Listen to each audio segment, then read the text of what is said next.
I'm going to read the rise and fall of the fire, and I will be screen sharing so you can follow along in the video. All right, so the rise and fall of the fire. Your task will be to read the following story, focusing on different plot points.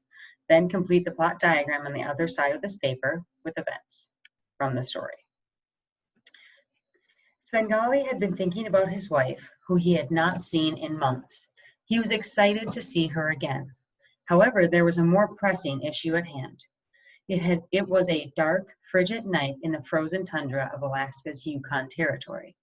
Svengali was all alone and knew that if he wanted to survive the night, he needed to start a fire. He already had the base for the fire set, but the problem would be keeping the fire lit on this windy, cold night. He held his breath. He lit the first of 3 matches. Svengali slowly guided the match to the kindling he had set in the middle of the woodpile. Suddenly, he heard a noise. He dropped the match. His stomach lurched now, realizing he was left with only 2 matches. He steadied himself for the second attempt and was confident he wouldn't be spooked this time. He held the match to the kindling. The small pieces of wood ignited. Svengali tried to shelter the fragile fire as much as he could, but the wind was just too powerful for such a meager fire. His hopes extinguished as quickly as the fire. He only had 1 match left.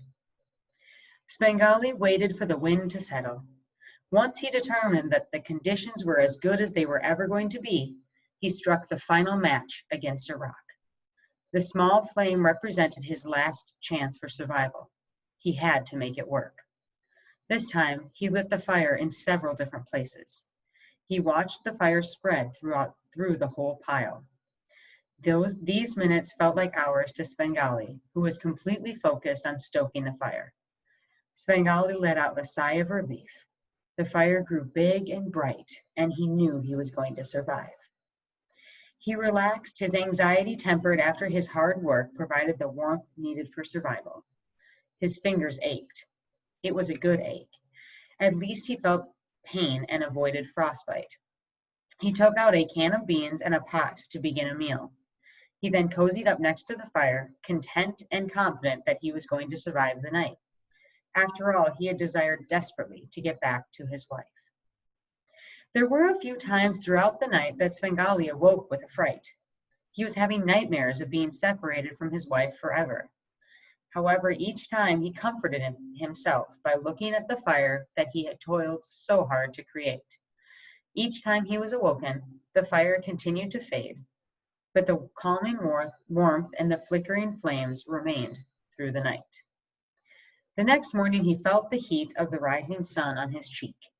He began packing up all his things and preparing himself for the remaining portion of the journey back home to his wife. As he left the camp, he looked back on the spot where he had been so nervous for his own life the previous night. Every sign of his presence had disappeared, and all that remained were the glowing embers of the fire that saved his life.